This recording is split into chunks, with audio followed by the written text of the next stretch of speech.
Ustaad dubbing ప్రారంభం. Pawan star Pawan Kalyan హీరోగా, హరీష్ శంకర్ దర్శకత్వంలో తెరకెక్కుతున్న Ustaad Bhagat Singh cinema post production పనులు ప్రారంభమయ్యాయి.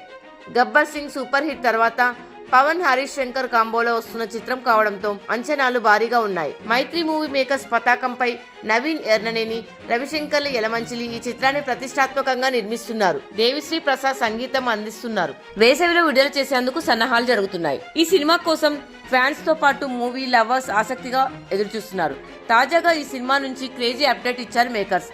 అదేంటంటే ఈ సినిమా పోస్ట్ ప్రొడక్షన్ పనుల్లో భాగంగా నిన్నటి నుంచి డబ్బింగ్ ప్రారంభించారు. పవన్ కళ్యాణ్ త్వరలో డబ్బింగ్ కార్యక్రమాల్లో పాల్గొంటారని ఉస్తాద్ భగత్ సింగ్ చిత్ర దర్శక నిర్మాతలు తెలిపారు. ప్రస్తుతం ఇతర ఆర్టిస్టుల డబ్బింగ్ పూర్తి చేసే పనిలో ఉన్నారు హరీష్ శంకర్. హరీష్ శంకర్ అంటే పంచ్ డైలాగులకు పెట్టింది పేరు.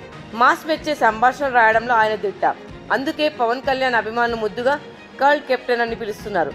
అందుకు తగ్గట్టుగా ఉస్తాద్ భగత్ సింగ్ లు కల్ట్ సినిమాగా మలిచే ప్రయత్నం చేస్తున్నారు. ఇక ఈ సినిమాలో పవన్ కళ్యాణ్ పోలీస్ ఆఫీసర్ పాత్రలో స్వాగ్ చూపించబోతున్నారు. తమిళంలో విజయ్ హీరోగా దర్శకుడు అట్లీ రూపొందించిన హిట్ మూవీ తెరకి ఇది రీమేక్ అని టాక్ వినిపిస్తుంది. తేరీ సినిమా తెలుగులో పోలీసోడు పేరుతో రిలీజ్ కి వచ్చింది. ఓటీటీలోనూ తేరీ సినిమా ఉంది. ఇక ఈ రీమేక్ ను ఎలా కొత్తగా చూపించబోతున్నారు అనేది ఆసక్తికరంగా మారింది. శ్రీలీల, రాశి ఖన్నా హీరోయిన్లుగా నటిస్తున్నారు.